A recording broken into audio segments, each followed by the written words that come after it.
नमस्कार दोस्तों, मैं आशीष पांडे स्वागत करता हूं आपका एग्जाम हॉल में। और आज हम करेंगे 14 अगस्त का द कंप्लीट हिंदू न्यूज़पेपर का एनालिसिस। दोस्तों, इस एनालिसिस का समरी पीडीएफ आपको हमारे टेलीग्राम ग्रुप में मिल जाएगा, जिसको ज्वाइन करने के लिए आपको डिस्क्रिप्शन में दिए हुए लिंक को क्लिक कर देना है और हमारे टेलीग्राम ग्रुप को ज्वाइन कर लेना है। और सारे जितने भी पीडीएफ हैं उनको एकदम फ्री में डाउनलोड करके उनका आप लाभ उठा सकते हैं। तो चलिए दोस्तों, शुरू करते हैं आज के द हिंदू एनालिसिस के साथ। देखिए दोस्तों, सबसे पहली खबर जो है वो बहुत ही दिल को गार्डन गार्डन कर देने वाली खबर है। हमारा देश अब देखिए ऑपरेटिंग सिस्टम के भी फील्ड में अब आत्मनिर्भर होने जा रहा है, खासकर सरकारी विभाग डिपार्टमेंट्स और वो डिपार्टमेंट जो कि सिक्योरिटी से रिलेटेड हैं उसमें खासकर। और इसकी शुरुआत हो गई है माया ओएस से। दोस्तों, माया ओएस को हमारे जो गवर्नमेंट एजेंसीज के इंजीनियर्स हैं उन्होंने मात्र 6 महीने में बना डाला। अब देखिए, आप समझ सकते हैं दोस्तों कि हमारे इंजीनियर्स कितने काबिल हैं, तो 6 महीने में एक पूरा पूरा ऑपरेटिंग सिस्टम बना सकते हैं। तो ये तो वाजिब सी बात होगी ना कि विंडोज़, माइक्रोसॉफ्ट और जो ट्विटर और ये गूगल, इसके सीईओ हमारे ही देश के होंगे जब इतनी काबिलियत हमारे देश में है।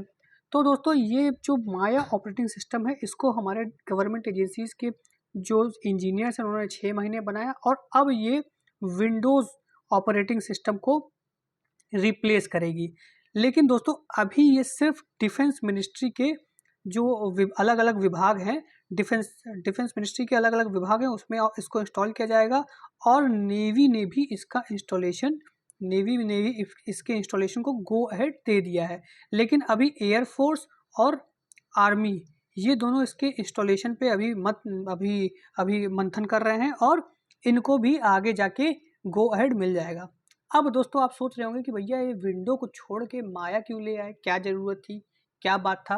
तो दोस्तों, इसका सबसे बड़ा रीज़न था साइबर सिक्योरिटी अटैक्स। तो हमारे देश के कंप्यूटर्स पे हाल ही के दिनों में साइबर सिक्योरिटी अटैक्स बढ़ गए और जिससे कि हमारे सिस्टम है, हमारे डिस्पेंसेशन को ये चिंता हुई कि हमारे जो डेटा हैं, हमारे जो क्लासिफाइड डेटा हैं उनको उनको चोरी किया जा सकता है और सिस्टम को बंद किया जा सकता है। बहुत सारी ऐसी चीज़ें हो सकती हैं, जैसे कि अभी हाल ही में न्यूज़ में आया था solar wind attack. Solar wind attack दोस्तों, ये इसका ओरिजिन रशिया में माना जाता है। और ऐसा कहा जाता है कि माइक्रोसॉफ्ट के जो सीईओ हैं उन्होंने कहा कि भैया जो रशिया का ये जो सोलर विंड अटैक है ये वहाँ की कम से कम 1000 से 5000 सॉफ्टवेयर इंजीनियर्स ने मिल के इस अटैक को प्रायोजित किया है, क्योंकि ये किसी कंपनी के बस की नहीं है कि ये सोलर विंड अटैक इतने बड़े स्केल पे गवर्नमेंट एजेंसीज पे किए जाए। दोस्तों, सोलर विंड अटैक एक ऐसा साइबर अटैक था जो दुनिया के अलग अलग गवर्नमेंट एजेंसीज में, खासकर यूएस की जो फेड एजेंसी है उसके सिस्टम्स में इन्होंने एक वायरस छोड़ दिया और वहाँ की सारी इंफॉर्मेशन वो लेने लगे। तो ये पकड़ा माइक्रोसॉफ्ट के जो सीईओ हैं उन्होंने, और उन्होंने कहा कि भैया सोलर विंड अटैक रशिया से प्रायोजित की गई है और गवर्नमेंट स्पॉन्सर्ड है, क्योंकि 1000-1500 इंजीनियर्स इसमें लगे होंगे और वो प्रायोजित तरीके से ये अटैक दुनिया भर में किए हैं, क्योंकि छोटे इंजीनियर्स और छोटी कंपनीज के बस का तो ये अटैक है ही नहीं। तो इसीलिए इन सब, और इसके अलावा दोस्तों और भी तरह तरह के साइबर अटैक्स हमारे सिस्टम पे, हमारे डिफेंस मिनिस्ट्री के कंप्यूटर्स पे, सर्वर्स पे होते रहे हैं। तो इसको देखते हुए अब जो है माया ओएस को लाने का निर्णय लिया है हमारी सरकार ने।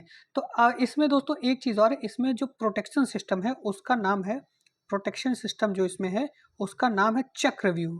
तो ये याद रखना है आपको, ये एग्जाम पॉइंट ऑफ व्यू से इम्पॉर्टेंट हो सकता है। चक्रव्यूह दोस्तों, चक्रव्यूह इसका नाम है। और ये दोस्तों प्रोटेक्शन सिस्टम ये लगाया गया है माया ओएस में। अब देखिए दोस्तों, थोड़ा हम डिफरेंस जान लेते हैं माया ओएस में और माइक्रोसॉफ्ट ओएस में। देखिए दोस्तों, माया ओएस और माइक्रोसॉफ्ट ओएस में सबसे बड़ा डिफरेंस ये है कि ये अबंतु पे बनाया गया है, अबंतु ओएस पे बनाया गया है। और एमएस का अपना खुद का एक ओएस है जो कि प्रोप्राइटरी ओएस है। अबंतु जो है दोस्तों ये ओपन सॉफ्टवेयर है और ये जो एमएस है ये प्रोप्राइटरी सॉफ्टवेयर है। दोस्तों, ओपन सॉफ्टवेयर और open operating system, proprietary operating system में मैं आपको डिफरेंस बताता हूँ, बेसिक डिफरेंस। देखिए दोस्तों, जैसे मान लीजिए ओपन सॉफ्टवेयर, ओपन जो ऑपरेटिंग सिस्टम होता है उस पे आप एज ए डेवलपर कोई भी सिस्टम डेवलप कर सकते हैं। आपको जो लाइसेंस, जो आपको जो कंपनी है उसकी परमिशन नहीं चाहिए जैसे, लेकिन ये आप प्रोप्राइटरी सॉफ्टवेयर में ऐसा नहीं कर सकते हैं। आपको एग्जांपल के थ्रू बताता हूँ। जैसे आप अपना लैपटॉप खोलते हैं, उसमें माइक्रोसॉफ्ट ओएस मान लीजिए है, ठीक है। आपके पास आप शुरू शुरू में एक विंडो खुल के आती है जिसमें आपसे पासवर्ड मांगता है। तो आपने पासवर्ड डाला, आप एंटर कर गए अंदर। लेकिन अब आप चाहते हैं कि भैया मैं ये जो पासवर्ड है इसको 3 लेयर कर दूं, मतलब एक बार मैं खोलूं तो विंडो खुल के आए, फिर मैं कोई फोल्डर क्लिक करूं तो पासवर्ड मांगे, फोल्डर के अंदर मैं फिर कुछ भी क्लिक करूं तो पासवर्ड मांगे, हर एक लेवल पे पासवर्ड मांगता रहे। मैं इतना सिक्योर सिस्टम चाहता हूं।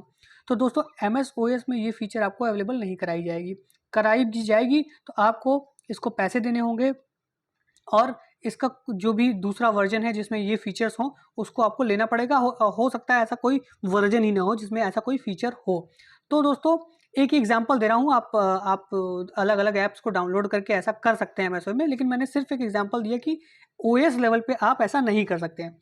लेकिन यहाँ पे दोस्तों आप ऐसा कर सकते हैं। आप ये जो ऑपरेटिंग सिस्टम है उबंटू, इसको अपने हिसाब से कस्टमाइज करके अपने ही यूज में ला सकते हैं। जैसे आप चाहें कि मैं हर क्लिक पे पासवर्ड मांगना चाहता हूँ सिक्योरिटी पॉइंट ऑफ व्यू से, तो आप वो डेवलपमेंट इस उबंटू के कर्नल पे कर सकते हैं, और इसीलिए ये सेफ और सिक्योर हो जाता है। तो दोस्तों ये तो पहला डिफरेंस था। देखिए दोस्तों दूसरा डिफरेंस ये है कि माइक्रोसॉफ्ट जो है वो हाइब्रिड कर्नल पे काम करता है। देखिए माइक्रोसॉफ्ट जो है वो हाइब्रिड कर्नल पे काम करता है, और ये जो माया सिस्टम है हमारा, ये मोनोलिथिक कर्नल पे काम करता है। अब आप सोचेंगे भैया ये क्या चीज़ है। देखिए कर्नल क्या होता है पहले बताता हूँ। कर्नल, देखिए कर्नल जो होता है दोस्तों वो किसी भी ओएस का ब्रेन होता है, दिमाग होता है। वहीं पे आप जैसे अपना ऑपरेटिंग सिस्टम खोल के कोई भी क्लिक करते हैं तो वो इंस्ट्रक्शन सीधे कर्नल में जाता है। कर्नल में कोड्स होते हैं, लाइंस ऑफ कोड्स, वो उस क्लिक के अगेंस्ट रन करते हैं और आउटपुट आपको जीयूआई जो आपका विंडो है वहाँ पे मिलता है। यही कर्नल का काम होता है। और कर्नल कहाँ ऑपरेट करता है? रैम में। रैम पे कर्नल ऑपरेट करता है। तो इसीलिए ऐसा होता है ना कि ज़्यादा, जैसे 2 GB रैम है तो आपका धीरे धीरे कंप्यूटर चल रहा है, 6 GB रैम है तो आपका कंप्यूटर तेज चल रहा है। इसीलिए दोस्तों, क्योंकि रैम में स्पेस बढ़ जाता है, तो ज़्यादा रैम होगा तो ज़्यादा तेज चलेगा, कर्नल की जो कर्नल इंस्ट्रक्शंस जो है वो जल्दी प्रोसेस करेगा। और अगर छोटा रैम है तो भैया आप जानते ही हैं प्रोसेसिंग स्पीड कम हो जाएगी।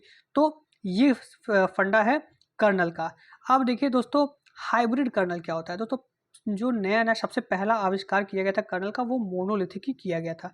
मोनोलिथिक मतलब कि एक पूरे कर्नल पे सिंगल सिंगल लाइन ऑफ मतलब सिंगल ग्रुप्स ऑफ कोड होते हैं। मतलब कि एक ही कोड में पूरे ऑपरेटिंग सिस्टम की कोडिंग कर दी गई है। तो आप कोई भी चीज़ को क्लिक करेंगे, कोई भी इंस्ट्रक्शन देंगे तो वो पूरा लाइन ऑफ कोड जो है वो रन किया जाएगा, ठीक है। लेकिन हाइब्रिड में क्या होता है कि जो लाइंस ऑफ जो हमारी ओएस है उसको अलग अलग पैकेट्स में, अलग अलग क्लास में उसको कोडिंग की गई है, ताकि एक इंस्ट्रक्शन के लिए एक लाइन ऑफ अलग class of line of code है, दूसरे इंस्ट्रक्शन के लिए दूसरा अलग लाइन ऑफ कोड है, तीसरे के लिए तीसरा। तो इससे जो है प्रोसेसर की प्रोसेसिंग स्पीड बढ़ जाती है। लेकिन दोस्तों अब आप ये सोचेंगे कि भैया ये उबंटू क्यों ले लिया, क्योंकि उबंटू दोस्तों, उबंटू फ्री सोर्स कोड है। वो जो मल्टीपल लाइंस ऑफ कोड है उसमें आप चेंजेस कर सकते हैं अपने हिसाब से। सिंगल सिंगल जो प्रोग्रामिंग है ओएस की, उसमें अपने हिसाब से आप चेंजेस कर सकते हैं, और उसके हिसाब से आप कस्टमाइजेशन कर सकते हैं। अब चलिए दोस्तों इतना तो आपको समझ में आ गया होगा। अब देखिए दोस्तों आप ये सोच रहे होंगे कि भैया ठीक है ये सब तो बात सही है, लेकिन इससे जो है साइबर अटैक्स कैसे रुक जाएंगे। चलिए दोस्तों, how cyber attack, how Maya will prevent cyber attack. ठीक है दोस्तों, अब देखिए आपको बताते हैं। चलिए एक एग्जांपल देते हैं दोस्तों। जैसे मान लीजिए आपको दिल्ली टू मुंबई जाना है और हाईवे से जाना है। तो हाईवे जो है दिल्ली टू मुंबई, उसका रूट एकदम फिक्स है। आप उस रूट को स्टडी कर सकते हैं और वहाँ दिल्ली टू मुंबई उस रूट के अनुसार, उसको इसके स्टडी के अनुसार आप जा सकते हैं। आप बीच में रुक सकते हैं, आपको पूरा अंदाज़ा हो जाएगा कि मुझे दिल्ली टू मुंबई 10 आवर्स लगेंगे, मैं यहाँ स्टॉप करूँगा। तो आपको रूट की पूरी जानकारी है, कहाँ कहाँ स्टॉप करना, कहाँ कहाँ हॉल्ट करना, ये सब कुछ आप जानते हैं।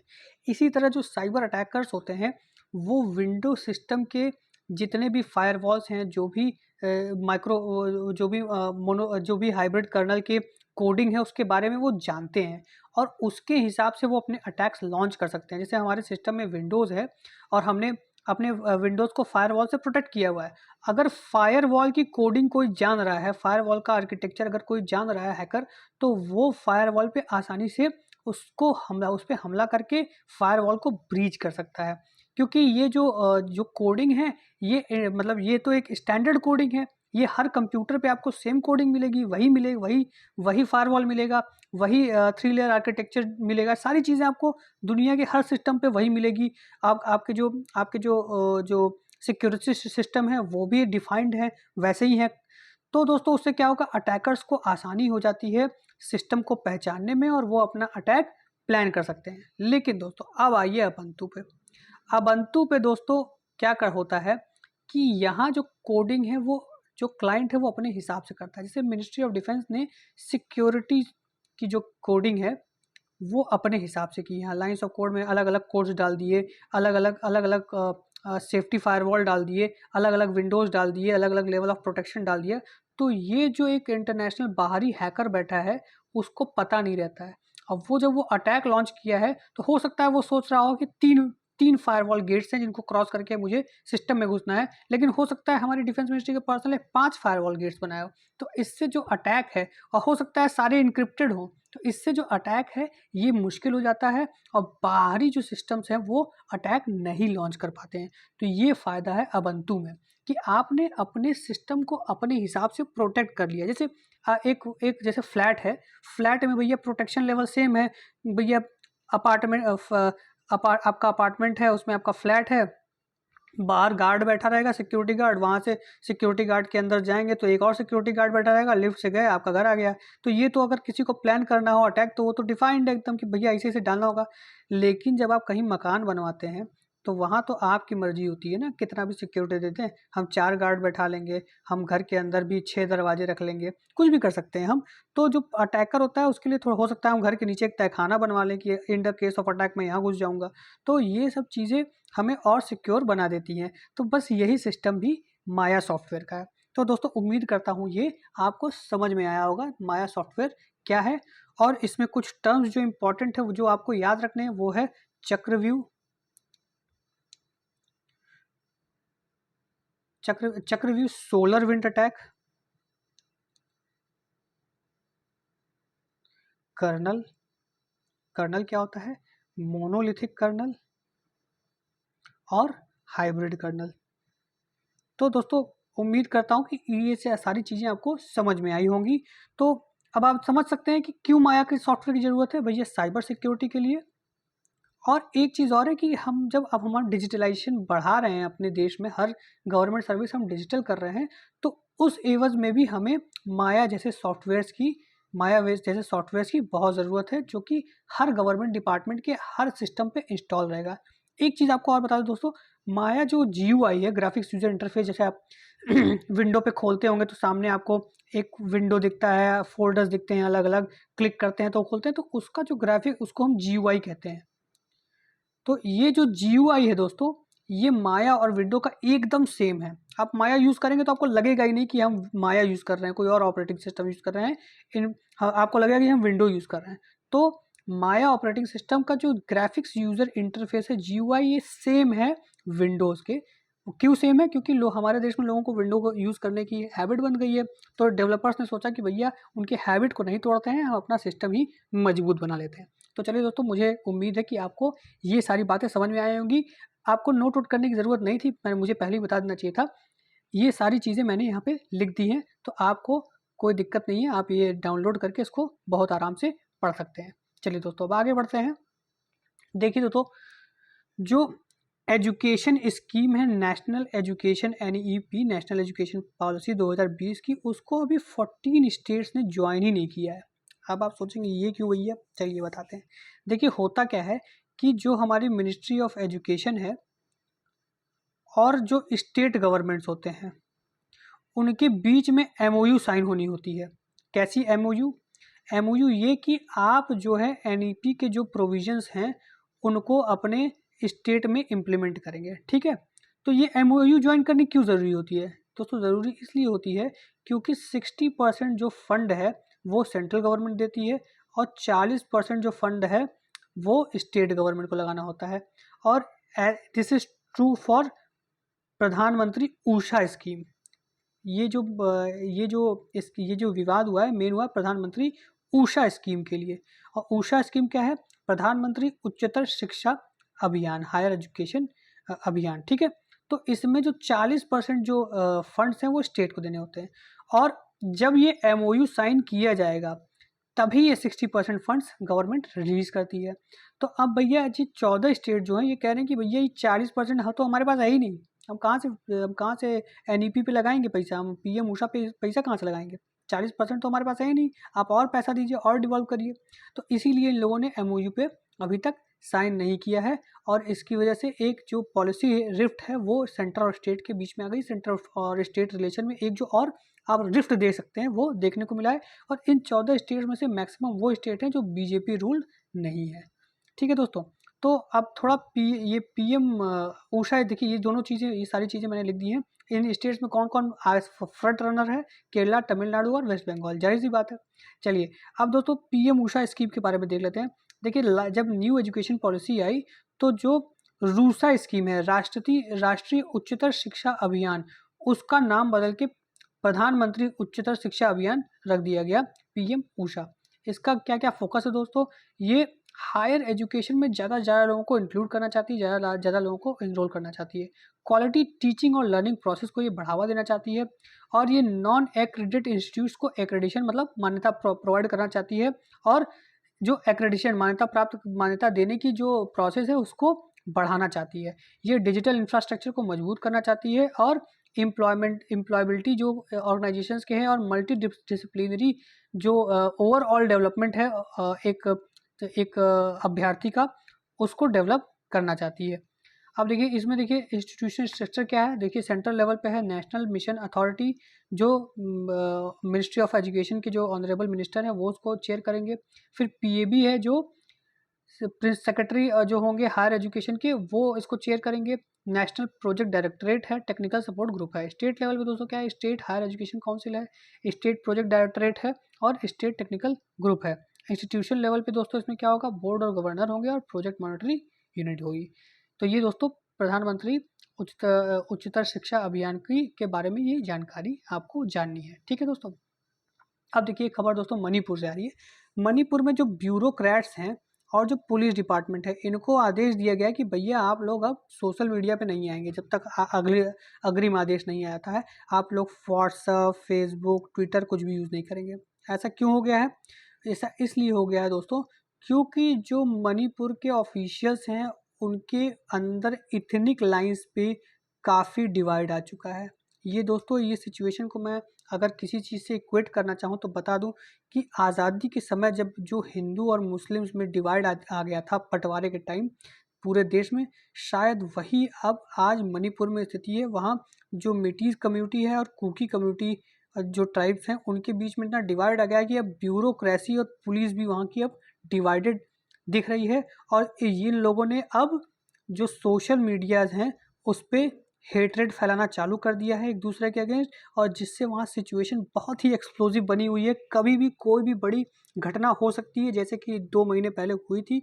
तो इसीलिए दोस्तों अब गवर्नमेंट ने डिसाइड किया कि ऐसी कोई रिस्क, ऐसा कोई जोखम हम नहीं उठाएंगे और वहाँ के जो ब्यूरोक्रेट्स हैं, जो पुलिस के अधिकारी हैं, पुलिस के जो ऑफिसर्स हैं, उनको सोशल मीडिया पे आने के लिए अब मना कर दिया गया है। तो देख सकते हैं दोस्तों कि अभी भी मणिपुर की जो स्थिति है वो संभली नहीं है, वो बहुत ही वल्नरेबल और क्रिटिकल है, जिस पे गवर्नमेंट अलग अलग तरीके से कंट्रोल करने की कोशिश कर रही है। तो ये एक खबर थी दोस्तों, ये इसमें अपडेट। बाकी मणिपुर का जो पूरा इशू है वो हम काफ़ी बार डिस्कस कर चुके हैं, तो उसको फिर से मैं डिस्कस नहीं करूँगा। चलिए दोस्तों अब देखिए कल एक खबर मतलब आई थी न्यूज़ में, मैंने बताई भी थी कि गवर्नर ने जो तमिलनाडु के गवर्नर हैं RN रवि, उन्होंने बोला कि भैया देखो ऐसा है कि हम जो है नीट को हमारा बस चले तो हम उसको पास होने ही ना दे। जो नीट के लिए जो नीट को के लिए बिल एक तमिलनाडु में लाया गया है कि नीट एग्ज़ाम से एग्जम्पशन मिल जाए तमिलनाडु को, तो इस बिल को तो हम पास ही नहीं होने देंगे। तो भैया अब इस पे क्या हुआ है कि वहाँ के जो एक मिनिस्टर थे, उन्होंने कहा कि ये जो नीट के को स्टेट में ना लागू करने वाला बिल है वो अब प्रेसिडेंट के पास चला गया है। तो अब गवर्नर के हाथ से ये निकल गया है। तो गवर्नर के हाथ से निकल गया, तो अब वो ज़्यादा इस पर टिप्पणी ना करें। तो दोस्तों पूरा मामला आपको बताते हैं। पहले तो बताते हैं कि स्टेट लेजिस्लेचर में जो जो बिल पास करने की प्रक्रिया क्या होती है। देखिए दोस्तों, पहला होता है लोअर हाउस लेजिस्लेटिव असेंबली और अपर हाउस लेजिस्लेटिव काउंसिल। बहुत सारे स्टेट्स में या 6 स्टेट्स इंडिया हैं कि ऐसे हैं जिसमें लेजिस्लेटिव काउंसिल है, बाकी में नहीं है। तो पहले बिल इंट्रोड्यूस होता है लेजिस्लेटिव असेंबली में, ठीक है। फिर वहाँ से जाता है, पास होने के बाद यहाँ से सिंपल मेजॉरिटी से लेजिस्लेटिव काउंसिल में जाता है। अब देखिए लेजिस्लेटिव काउंसिल के बाद तीन ऑप्शंस हैं। वो बिल को कुछ अमेंड करके वापस यहाँ भेजे, और अगर ये अमेंडमेंट इनको स्वीकार है तो बिल गवर्नर के पास जाएगी। ये बिल को स्वीकार कर ले तो बिल गवर्नर के पास जाएगी।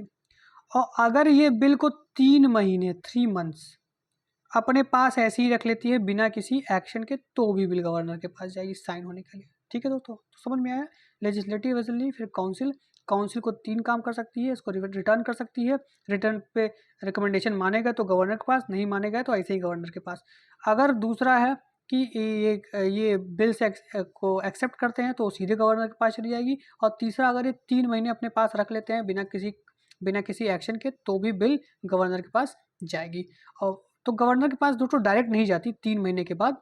ये जो दोस्तों बिल है इसको फिर से पास करना होता है लेजिस्लेटिव असेंबली को। तो जो लेजिस्लेटिव काउंसिल उसने 3 महीने रख लिया, बिल डेड हो गया, तो इन्होंने फिर से पास कर लिया और गवर्नर के पास चली जाती है बिल पास होने के लिए। ठीक है दोस्तों, अब गवर्नर क्या करेंगे इस पर। देखिए अब गवर्नर का रोल ये है दोस्तों, गवर्नर इसको या तो एसेट दे देंगे, ठीक है, या तो अपने पास विथहोल्ड कर लेंगे। विथहोल्ड कर लिए तो फिर बिल डेड हो गया, या तो ये प्रेसिडेंट के पास भेज देंगे, ठीक है। और रिटर्न भी करते हैं बिल, जैसे इन्होंने रिटर्न भी कर दिया। और रिटर्न करने के बाद अगर असेंबली ने वापस उसको फिर से वो जो इनका ऑब्जेक्शन था उसको बिना अपनाए हुए पास किया, तो फिर गवर्नर के पास ये सारे ऑप्शंस बन जाते हैं कि उसको एसेट देना है, विथहोल्ड करना है, कि प्रेसिडेंट के पास भेजना है। ठीक है दोस्तों, अब देखिए मान लीजिए उन्होंने प्रेसिडेंट के पास भेज दिया, जो इस केस में हुआ है, तो प्रेसिडेंट इसको अपने पास इंडेफिनिटली रख सकते हैं।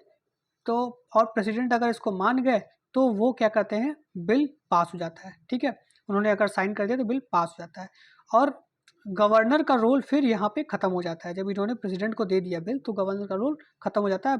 बिल अगर प्रेसिडेंट ने पास कर दिया तो बिल इज फाइनली पास्ड, और अगर उन्होंने अपने पास रख लिया तो बिल इज डेड। तो अभी इस केस में क्या हुआ है, प्रेसिडेंट ने बिल को अपने पास रखा हुआ है और होम मिनिस्ट्री को भेजा है कंसल्टेशन के लिए। अब होम मिनिस्ट्री जो भी इस पर कंसल्टेशन करेगी, जो भी इस पर अपना एडवाइस देगी, उस हिसाब से प्रेसिडेंट साहब जो हैं वो बिल को पास करेंगे या नहीं करेंगे। तो इसी पे गवर्नर को बोला उन्होंने, वहाँ के मिनिस्टर ने, कि भैया तुम्हारे अब कंपिटेंसी से बाहर हो गया है, तो अब आप इस पर कोई टिप्पणी ना दें तो ही बेटर है। तो उम्मीद करता हूँ दोस्तों ये प्रोसेस आपको समझ में आएगा। ये प्रोसेस बहुत ही इंपॉर्टेंट है as far as exam point of view. तो अब जो है, कर्नाटका के जो सीएम हैं उन्होंने अर्ज किया है कि ड्रॉट मैनुअल जो है उसमें अमेंड किया जाए।